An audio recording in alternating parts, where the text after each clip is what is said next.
بسم اللہ الرحمن الرحیم۔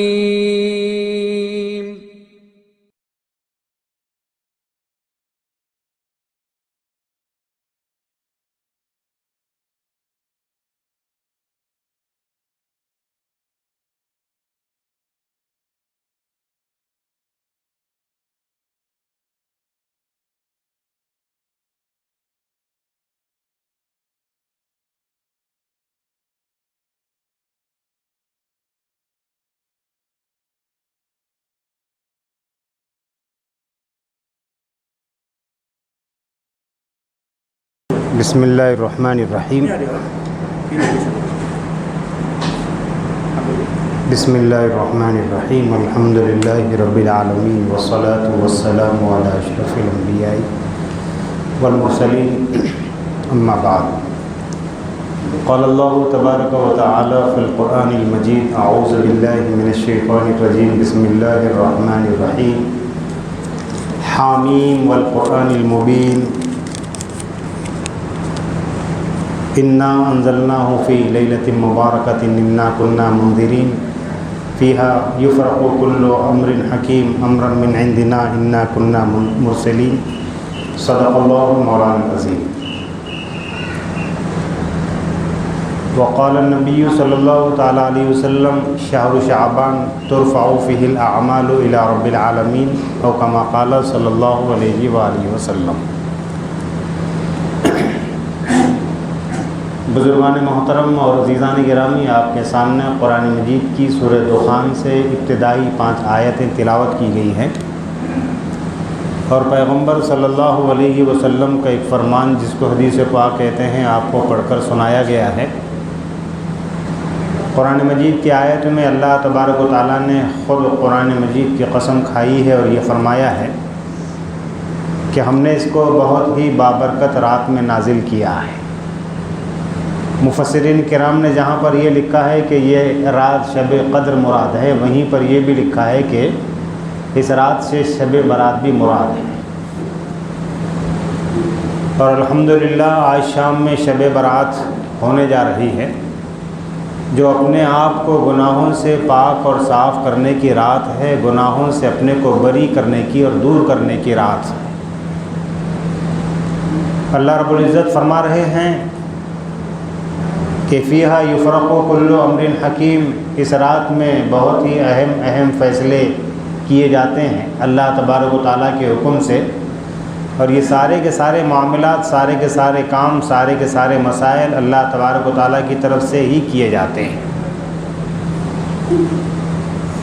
کہنے کا محاصل یہ ہے کہ قرآن مجید یہ کہہ رہا ہے کہ بہت ہی بابرکت رات میں نازل کیا جانے والا یہ کلام جس کو قرآن مجید کہا جاتا ہے،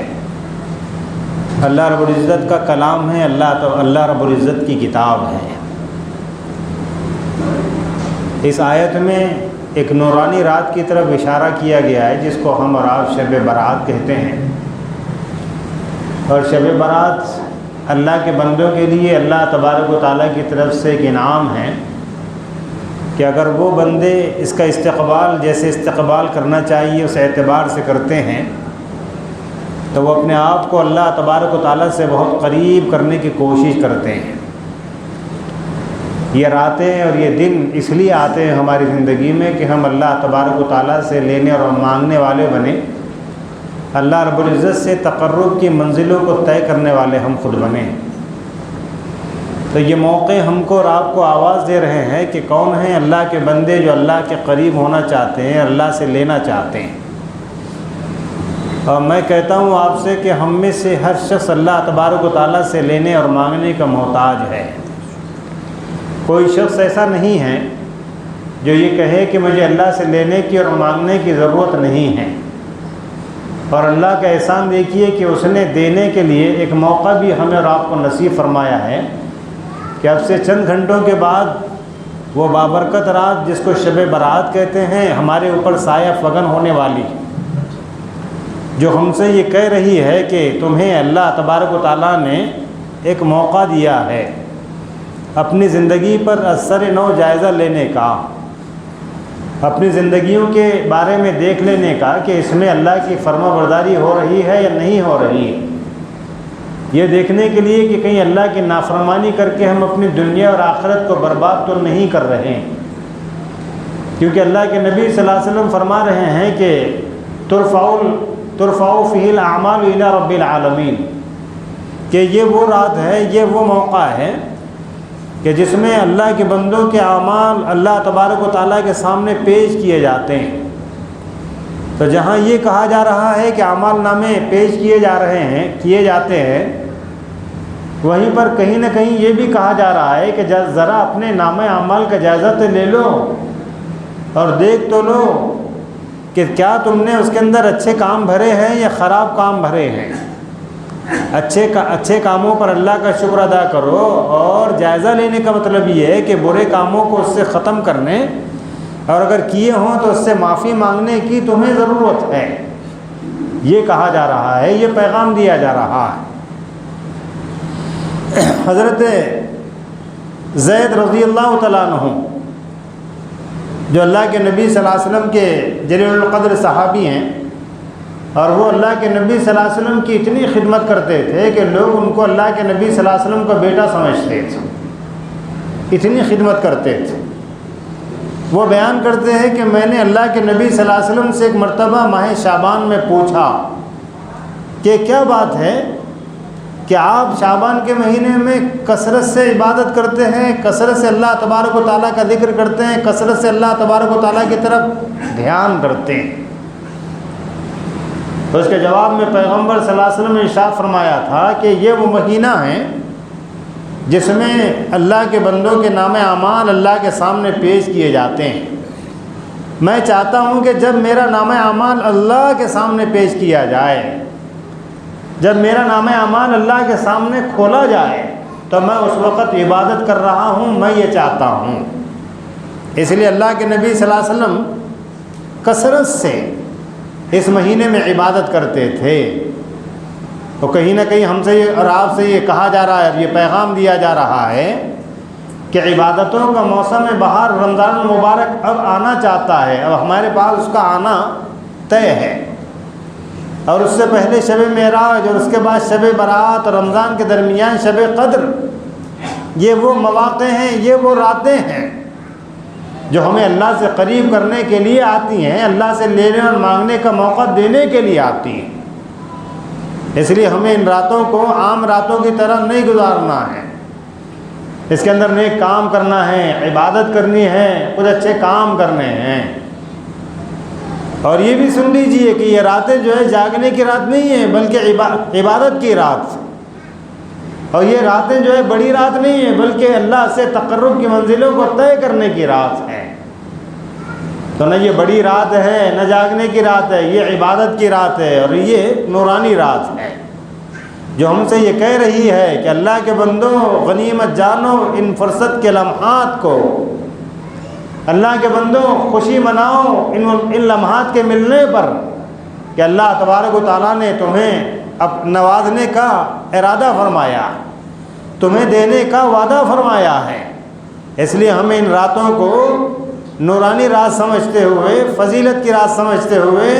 اللہ کی یاد میں، اس کے دھیان میں، اس کی فکر میں، عبادت میں، نوافل میں، تلاوت میں، ذکر میں کسی طرح عبادت کرتے ہوئے گزارنی ہے۔ اور عبادت بھی اتنی نہیں کرنی ہے کہ صاحب ایک طرف نیند بھی آ رہی ہے، دوسری طرف نماز بھی چل رہی ہے، یہ عبادت بھی اللہ کو پسند نہیں ہے۔ عبادت دل جمعی کے ساتھ ہو تو مقبول ہے، عبادت پورے ارادے سے ہو تو مقبول ہے۔ اگر دل جمعی نہیں ہے، نیند آ رہی ہے، تو ہمیں کہا گیا کہ سو جاؤ۔ کیوں؟ اس لیے کہ ہمارے جسم کے اعضاء کا بھی ہمارے اوپر حق ہے۔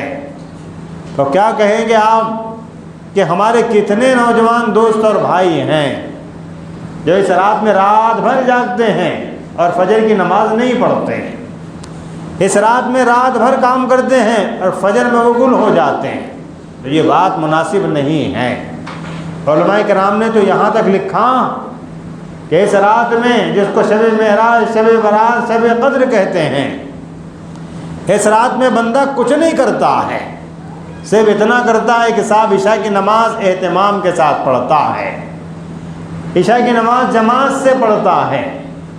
عشاء کی نماز پوری دل جمعی اور دل کی تیاری کے، دل کی آمادگی کے ساتھ پڑھتا ہے، اور جو عبادت کرنا چاہتا ہے کر لیتا ہے، جو اچھے کام کرنا چاہتا ہے ذکر کرتا ہے، فکر کرتا ہے، تلاوت کرتا ہے، نوافل پڑھتا ہے، جو کرنا چاہتا ہے کرتا ہے۔ پھر اس کے اوپر نیند کا غلبہ ہوتا ہے، پھر وہ جا کر سو جاتا ہے، اور سونے سے پہلے وہ یہ ارادہ کرتا ہے کہ میں انشاءاللہ فجر کی نماز جماعت سے پڑھوں گا، اور اس کے مطابق وہ آ کر نماز فجر ادا بھی کر لیتا ہے، تو لکھا علماء نے کہ اس کو ساری رات عبادت کرنے کا ثواب ملتا ہے۔ تو ہمیں رات کو جاگنے کی رات نہیں بنانا ہے، بڑی رات نہیں بنانا ہے، بلکہ عبادت سمجھ کر جو کچھ کرنا ہے کرنا ہے، اور اس کے بعد اطمینان سے سو جانا ہے، اور فجر کی نماز جماعت سے پڑھنا ہے۔ اگر ہم اس رات سے کچھ فائدہ اٹھانا چاہتے ہیں تو اتنا کر لیں گے، بہت بڑی بات ہوگی۔ لیکن دیکھا یہ جا رہا ہے ہمارے نوجوان اور دوست اور بھائی ایسے ایسے کام کر رہے ہیں، ایسے ایسے کارنامے کر رہے ہیں کہ وہ جاگنے کی رات کی مناسبت سے رات بھر کھیل تماشے کرتے ہیں، دھوم تماشے کرتے ہیں، دوڑتے ہیں، بھاگتے ہیں، اور اپنی دانست میں یہ سمجھتے ہیں کہ شاید جاگنے سے ہی ثواب ملتا ہے، اس لیے جاگتے ہیں، جو چاہے کام کرتے ہیں، اور جا کر سو جاتے ہیں اور فجر غائب کر دیتے ہیں۔ ان کے ان تماشوں سے اسلام بدنام ہو رہا ہے، ان کے ان تماشوں سے مسلمان بدنام ہو رہا ہے، ان کے ان کاموں سے غیر مسلم اسلام کے قریب آنے کے بجائے اسلام سے دور بھاگ رہا ہے۔ اس لیے نوجوانوں سے بہت ہی احترام کے ساتھ یہ کہنا ہے، نوجوانوں سے بہت ہی ادب سے یہ کہنا ہے کہ خدا کے لیے اسلام کو بدنام مت کیجیے، خدا کے لیے مسلمانوں کو بدنام مت کیجیے، خدا کے لیے دین کی کوئی ایسی تصویر لوگوں کے سامنے مت پیش کیجیے جس سے اللہ کے بندے اسلام سے قریب ہونے کے بجائے اس سے بھاگ جائیں، اسلام سے قریب ہونے کے بجائے اس سے دور ہو جائیں۔ نوجوان دوستوں سے اور بھائیوں سے یہ کہنا ہے کہ قرآن کریم کہہ رہا ہے کہ فیہا یفرقو کل امر حکیم،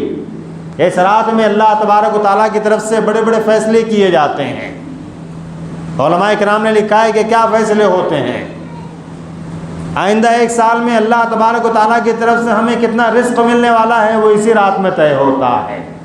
اگر اللہ تبارک و تعالیٰ کی طرف سے رزق ملنا طے ہو اور ہم اس کو لینے کے بجائے باہر جا کر دھوم کریں تو کیا کہیں گے آپ؟ وہ انعام جو ہم کو ملنے والا ہے مل سکتا ہے؟ نہیں ملے گا، ہمارے شامت اعمال کی وجہ سے۔ اس رات میں اللہ تبارک و تعالیٰ اپنے بندوں کے رزق کے معاملے کو حل فرماتے ہیں کہ کس کو کتنا رزق ملنے والا ہے، کس کو کتنا رزق دینا ہے۔ اسی رات میں اللہ تبارک و تعالیٰ کون مرنے والا ہے اس کی فہرست بھی جاری فرما دیتے ہیں، اور کون پیدا ہونے والا ہے اس کی فہرست بھی جاری فرما دیتے ہیں۔ اتنے اہم اور بڑے بڑے فیصلے لیے جاتے ہیں۔ ظاہر ہے کہ سوچ کر اور توجہ دے کر اس بات کو سمجھنے کی ضرورت ہے کہ یہ رات ہمیں کیا پیغام دینا چاہتی، یہ رات ہم سے کیا کہنا چاہتی ہے۔ یہ رات ہم سے صرف یہ کہنا چاہتی ہے کہ اگر تم واقعی اللہ تبارک و تعالیٰ کے مقرب ترین بندے بننا چاہتے ہو، اگر تم واقعی اللہ تبارک و تعالیٰ سے کچھ لینے اور مانگنے کی نیت سے آئے ہو تو آؤ ہمارے دربار میں، آؤ ہمارے سامنے اور ہاتھ پھیلاؤ اور دعا کرو اور لو جو تم چاہتے ہو، مانگو جو تم چاہتے ہو۔ اللہ تبارک و تعالیٰ کا معاملہ تو ہمارے ساتھ اس رات میں یہ ہونا چاہتا ہے، اس لیے ہمیں اس سلسلے میں توجہ دینے کی ضرورت ہے، اور اپنے اعمال پر اور اپنے کاموں پر نظر ثانی کرنے کی ضرورت ہے، اس طور پر کہ کوئی خدا کے لیے غلط کام مت کیجیے، کوئی ایسا کام مت کیجیے کہ گناہ لازم آ جائے اور نیکی برباد ہو جائے۔ اس کے بعد ایک حدیث میں اللہ کے نبی صلی اللہ علیہ وسلم نے یہ ارشاد فرمایا ہے حضرت علی رضی اللہ تعالیٰ عنہ سے۔ آپ فرماتے ہیں کہ علی، اگر تمہاری زندگی میں یہ رات آ جائے تو اس کی رات میں عبادت کرنا، اس رات میں اللہ تبارک و تعالیٰ کو راضی کرنے والے اعمال کرنا، اور اس کے دن میں روزہ رکھنا۔ روزہ کیا ہے؟ روزہ اللہ تبارک و تعالیٰ کے حکم پر عمل کرنا ہے ایک طرف، اور دوسری طرف اپنے اوپر احسان کرنا ہے کہ روزہ رکھنے سے آدمی جہاں اللہ تبارک و تعالیٰ سے تقرب کی منزلوں کو طے کرتا ہے، وہیں پر روزہ رکھنے کی وجہ سے جسم کے اندر زیادہ کھانے پینے کی وجہ سے جو مسائل پیدا ہو جاتے ہیں، زیادہ کھانے پینے کی وجہ سے جو بیماریاں پیدا ہو جاتی ہیں، اس روزے کے ذریعے سے ان کو کنٹرول کیا جاتا ہے۔ اللہ تبارک و تعالیٰ نے جہاں بہت سے فائدے رکھے ہیں، وہاں پر ایک فائدہ یہ بھی رکھا ہے کہ جو بندے روزہ رکھتے ہیں ان کی زندگی میں سسٹم آتا ہے، ان کی زندگی میں نظام الاوقات آتا ہے، ان کی زندگی میں طبی اعتبار سے ایک تبدیلی آتی ہے جو ان سے یہ کہتی ہے کہ تم نے اللہ کے لیے اپنے آپ کو بھوکا اور پیاسا رکھا، اللہ نے اس کے بدلے میں تمہیں کئی بیماریوں سے نجات دی ہے۔ اسی لیے رمضان کے مہینے جو 30 دن کے اور 29 دن کے روزے ہوتے ہیں، اطباء لکھتے ہیں کہ جب بندہ ان روزوں کو رکھتا ہے تو اس کے اندر اتنی تبدیلی آتی ہے، اتنا چینج آتا ہے کہ وہ اگر بوڑھا ہے تو جوان نظر آتا ہے۔ اللہ تبارک و تعالیٰ کی طرف سے یہ نظام ہے۔ اور تو اور 11 مہینے زیادہ کھانے پینے کی وجہ سے جو غیر ضروری فاسد مادے انسان کے جسم میں پیدا ہو جاتے ہیں، جو مختلف بیماریوں کی شکل اختیار کر لیتے ہیں، ان روزوں کے رکھنے کی وجہ سے، ان روزوں کے رکھنے کی برکت سے وہ فاسد مادے اندر ہی اندر جل کر راکھ ہو جاتے ہیں، ختم ہو جاتے ہیں۔ یہ اللہ تبارک و تعالیٰ کی طرف سے ایسا نظام ہم کو اور آپ کو دیا گیا ہے کہ اگر ہم اس پر غور کر لیں روحانی اعتبار سے بھی اور طبی اعتبار سے روزے کے، تو ہم فائدے میں ہی رہیں گے۔ اس لیے ہمیں موسم کی سختی کے باوجود یہ عہد کرنے کی ضرورت ہے، کیونکہ موسم گرما شروع ہو گیا ہے اور آپ دیکھ رہے ہوں گے کہ سختی سے گرمی ہو رہی بہت زیادہ، لیکن اس کے باوجود ہمت مردہ مدد خدا، جب اللہ کا بندہ اللہ کی ذات پر بھروسہ کرتا ہے اور کوئی عہد کر لیتا ہے تو ہر اعتبار سے اللہ تبارک و تعالیٰ اس کے لیے کافی ہو جاتے ہیں۔ اس لیے ہمیں ڈرنے کی اور گھبرانے کی ضرورت نہیں ہے کہ صاحب گرمی اتنی ہے کیا ہوگا، گرمی اتنی ہے کیسے روزہ رکھیں گے۔ ارے اللہ کے بندے،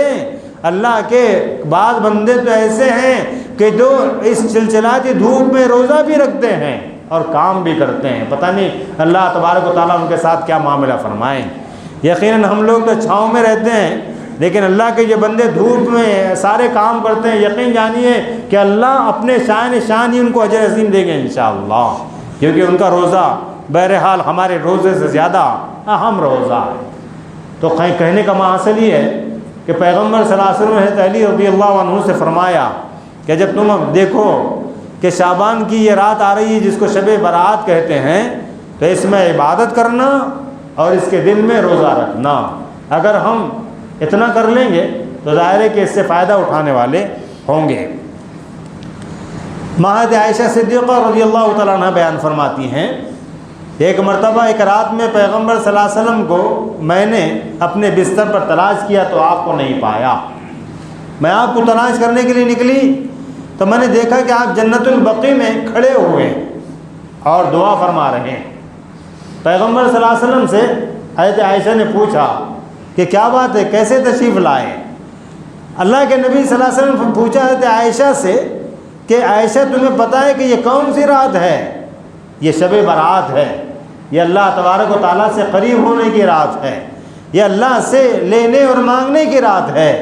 اللہ تبارک و تعالیٰ اس رات میں اپنے بندوں کے ساتھ غیر معمولی محبت کا اظہار فرماتے ہیں، محبت کا معاملہ فرماتے ہیں۔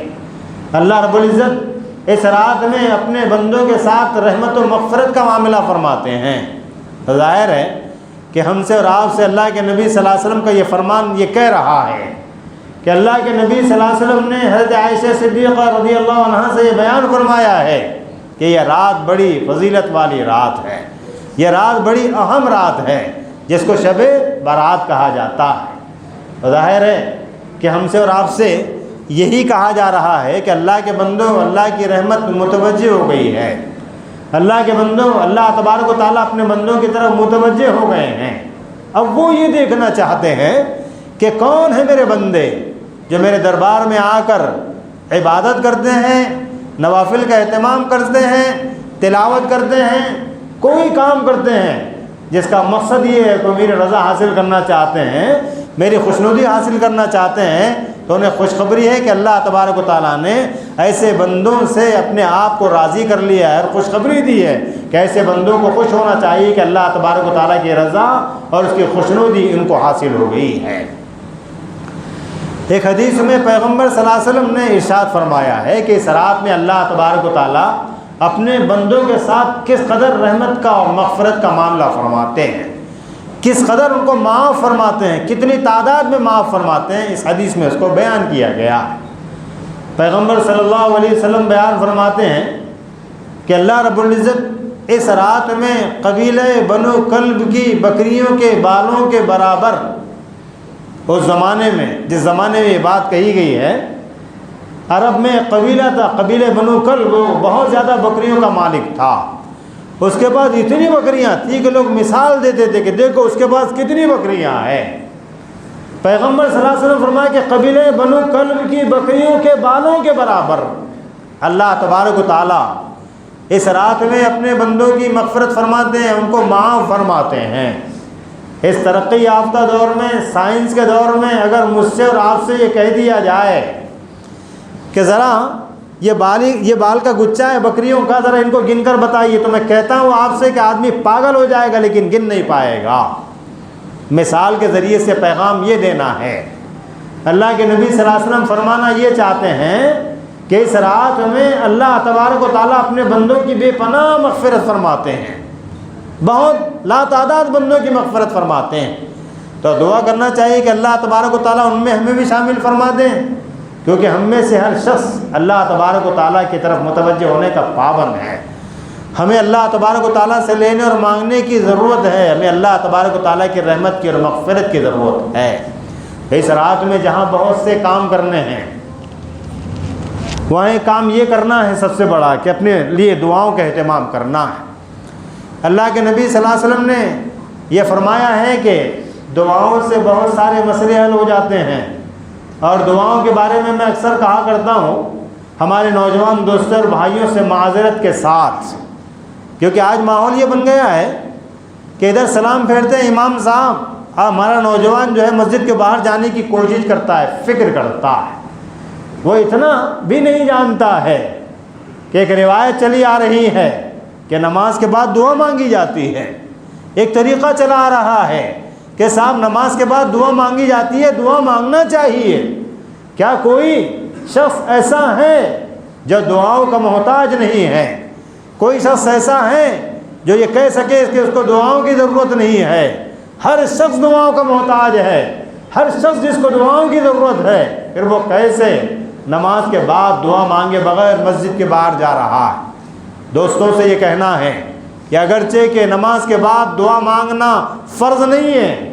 ضروری نہیں ہے، لیکن میں کہتا ہوں آپ سے کہ دعاؤں کی ضرورت ہم کو ہے۔ ہم اگر اللہ کے سامنے ہاتھ پھیلا کر دعا مانگیں گے تب تو وہ ہم کو دے گا،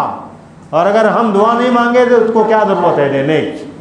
تو نوجوان دوستوں سے اور بھائیوں سے یہ کہنا ہے کہ جہاں ہم نے نماز پڑھی وہیں پر امام صاحب جب اجتماعی طور پر دعا فرمائیں تو ان کے پیچھے ہاتھ اٹھا کر آمین آمین کہیے۔ علماء نے یہاں تک لکھا ہے کہ جب امام اجتماعی طور پر دعا کرتا ہے، دعا مانگتا ہے، اور سب بندے اس کے پیچھے آمین آمین کہتے ہیں اللہ کے، اس پورے مجمع میں اللہ کا ایک بندہ ایسا رہتا ہے، اس پوری مجمع میں ایک بندہ ایسا رہتا ہے کہ اگر اس نے آمین کہہ دیا تو اللہ اس کے آمین کی برکت سے سارے بندوں کی آمین کو قبول فرما لیتے ہیں، سارے بندوں کی دعا کو قبول فرما لیتے ہیں۔ اس لیے ہمیں دعاؤں کے مانگنے کا اہتمام کرنا چاہیے، ہمیں دعاؤں کے کرنے کا اہتمام کرنا چاہیے، اور یہ کہ سلام پھیرتے ہی مسجد سے باہر نکلنے کی کوشش اور فکر ترک کر دینا چاہیے، چھوڑ دینا چاہیے۔ اللہ کے نبی صلی اللہ علیہ وسلم نے ایک اور حدیث میں ارشاد فرمایا کہ اس رات میں اللہ تبارک و تعالیٰ آسمان دنیا پر بذات خود تشریف لاتے ہیں، بنفس نفیس تشریف فرما ہوتے ہیں۔ اللہ تبارک و تعالیٰ کا اپنے بندوں کے ساتھ معاملہ کیا ہو رہا ہے ذرا سنیے کہ اللہ تبارک و تعالیٰ دینے کے لیے اللہ تبارک و تعالیٰ اپنے بندوں کی دعاؤں کو سننے کے لیے بذات خود آسمان دنیا پر تشریف لاتے ہیں، بنفس نفیس آسمان دنیا پر آتے ہیں اور اعلان عام کرواتے ہیں فرشتوں کے ذریعے سے کہ کوئی ہے ایسا، کوئی ہے ویسا، کون ہے جو رزق کا طالب ہے، کون ہے جو بیماری سے عاجز ہو گیا ہے، کون ہے جو کسی قسم کی پریشانی میں مبتلا ہے، کون ہے جو کوئی چیز ہم سے مانگنا چاہتا ہے بشرطے کہ وہ حلال ہو، ہم اس کو دینا چاہتے ہیں، ہم اس کو نوازنا چاہتے ہیں، ہم اس کو عطا کرنا چاہتے ہیں۔ یہ اعلان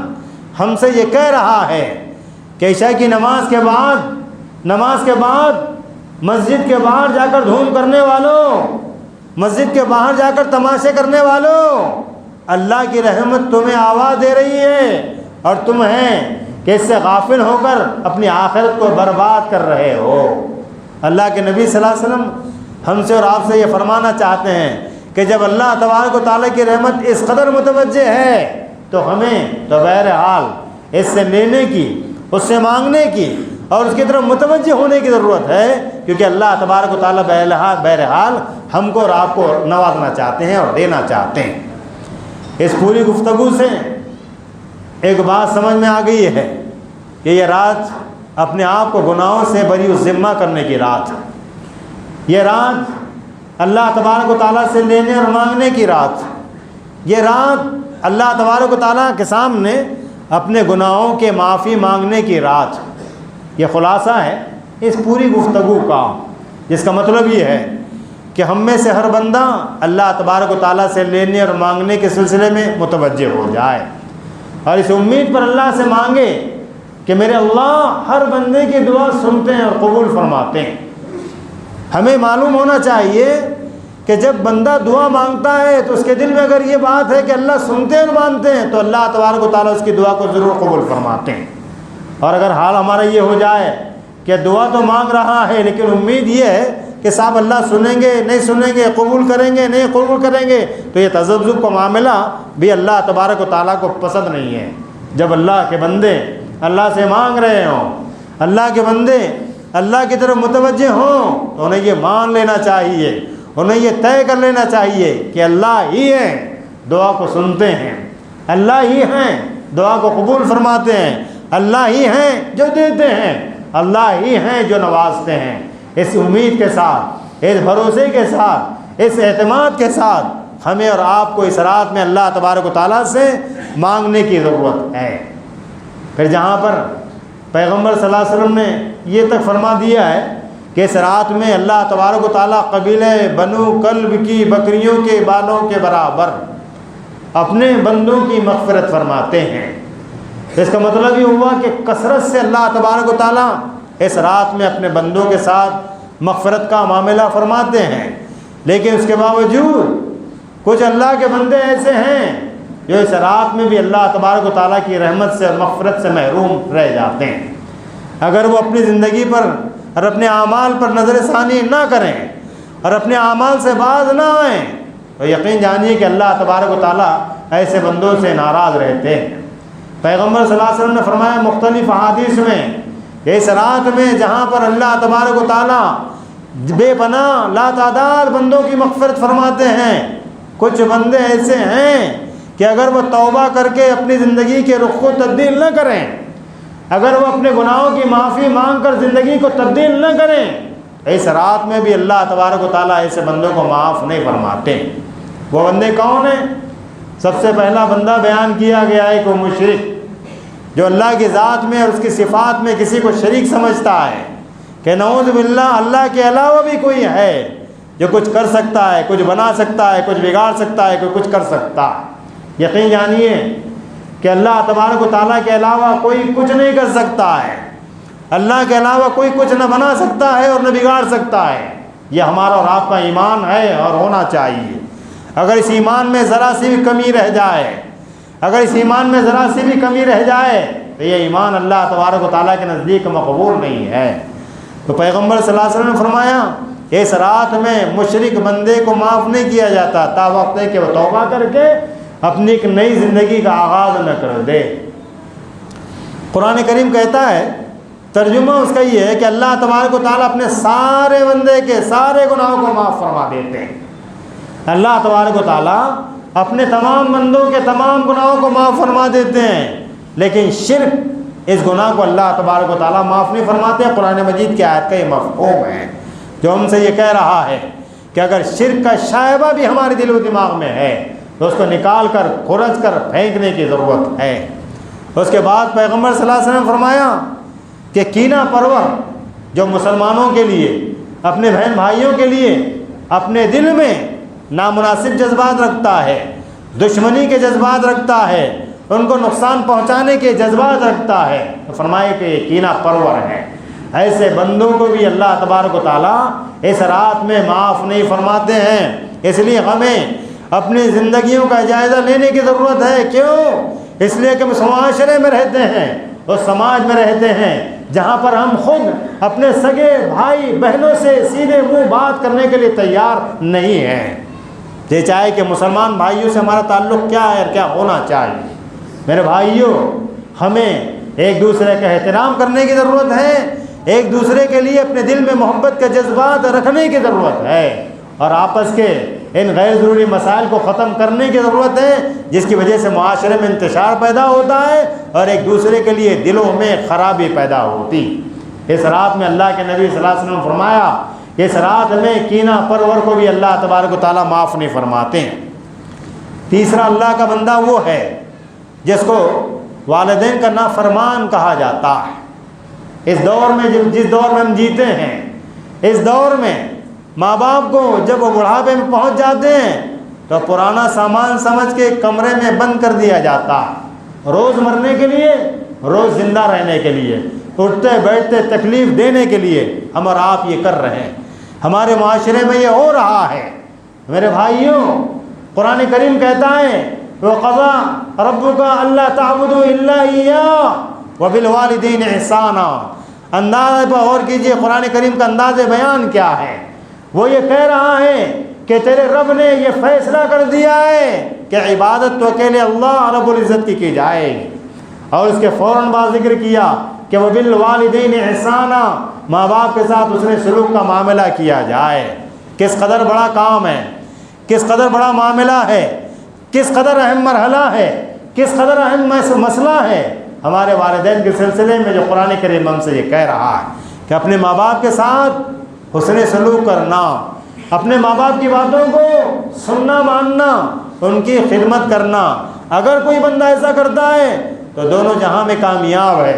اور اگر وہ ایسا نہیں کر رہا ہے تو آخرت میں کیا ہوگا نہیں معلوم۔ دنیا کے اندر یہ کہا گیا ہے کہ جو اپنے ماں باپ کے ساتھ نافرمانی کرتا ہے، ان کی خدمت نہیں کرتا ہے، ان کو تکلیف دیتا ہے، اللہ ایسے حالات پیدا کر دیتے ہیں، اللہ ایسی اولاد بنا دیتے ہیں کہ یہ آدمی مرنے سے پہلے وہ سارے چام بھگتتا ہے، وہ ساری چیزیں بھگتتا ہے جو اپنے ماں باپ کے ساتھ اس نے کی ہے۔ اللہ ہماری حفاظت فرمائے۔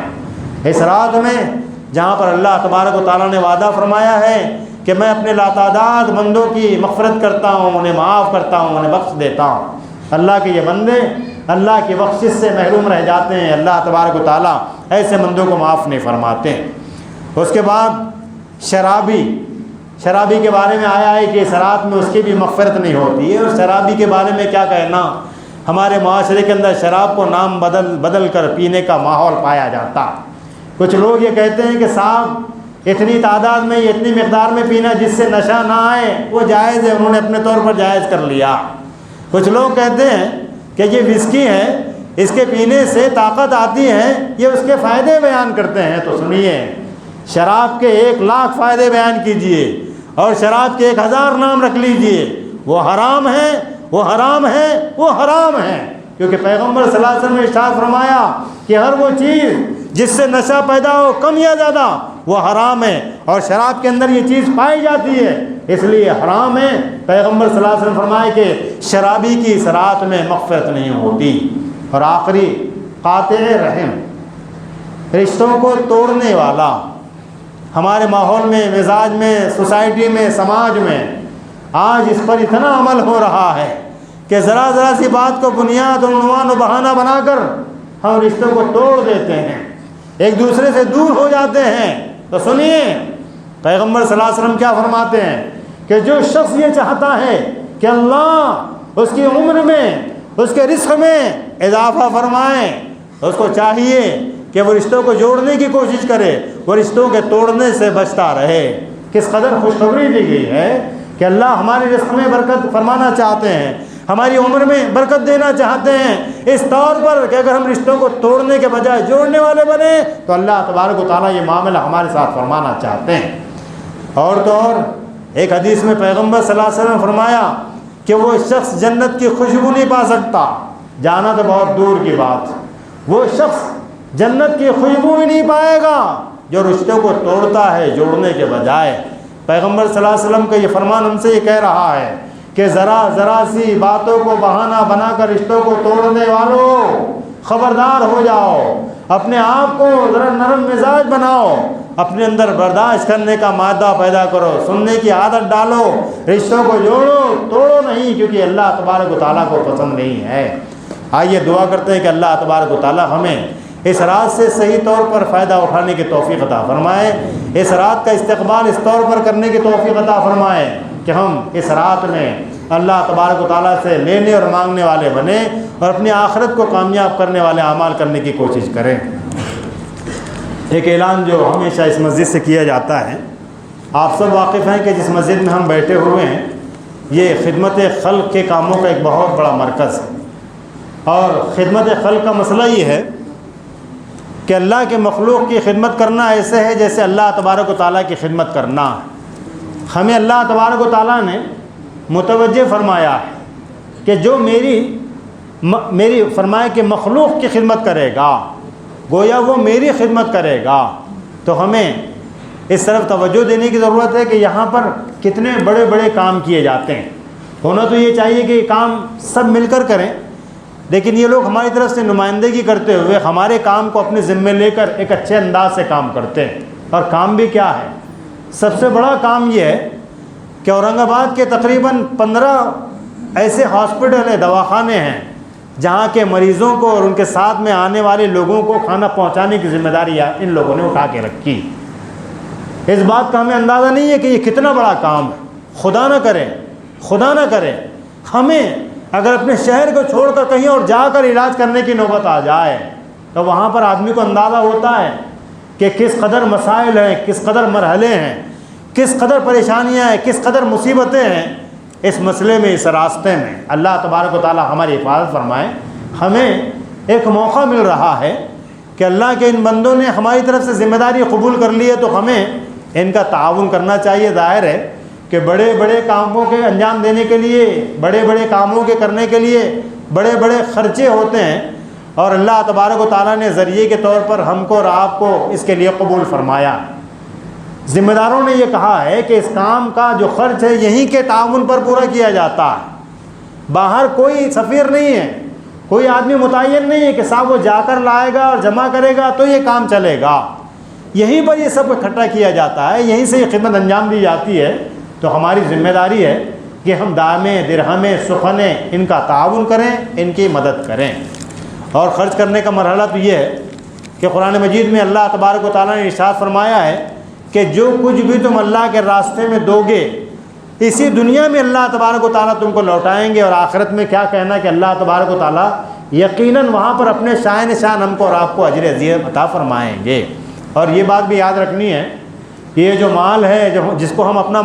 مال کہتے ہیں، یہ مال ہمارا نہیں ہے، یہ مال بھی اللہ کا ہے۔ ارے کس قدر خوش نصیب ہے ہم اور آپ کہ اللہ فرما رہے ہیں کہ تم میرے ہی مال کو میرے راستے میں دو گے تو تمہیں دنیا کے اندر بھی اجر ملنے والا ہے اور آخرت میں بھی اس کا بہترین بدلہ ملنے والا۔ اللہ فرماتے ہیں نا قرآن مجید میں کہ کون ہے جو مجھے قرض حسنہ دینا چاہتا ہے۔ قرض حسنہ کا کیا مطلب ہے؟ دنیا کے اندر ہم کسی کو قرض دیتے ہیں اس امید پر کہ صاحب وہ واپس ملنے والا ہے، اور ملتا ہے، کبھی نہیں بھی ملتا ہے۔ لیکن اللہ کو قرض دینے کا مطلب یہ کہ اللہ کے مال کو اللہ کے لیے دینا، اللہ کے مال کو اللہ کے لیے لگانا اس امید پر کہ اللہ تبارک و تعالیٰ بہترین واپسی عطا فرمائیں گے، بہترین اجر کے ساتھ۔ تو یقین جانیے کہ اللہ کا وعدہ اللہ کے اعتبار سے ہے، جس قدر اللہ کی ذات پر ایمان ہوگا اسی قدر ہم کو اور آپ کو اس کے فرمائے کہ اجر بدلہ ملنے والا ہے۔ کیا کہیں گے آپ کہ جب اللہ ہم سے وعدہ فرمائیں، جب اللہ ہم سے فرمائیں کہ تم مجھے قرض دو میں تم کو اس کا بہترین واپسی کے ساتھ دوں گا، تو یقین جانیے کہ اللہ تبارک و تعالیٰ ہم کو اور آپ کو بہترین سے بہترین ہی عطا فرمائیں۔ قرآن کریم نے مثال دی اللہ کے راستے میں خرچ کرنے کی، وہ یہ ہے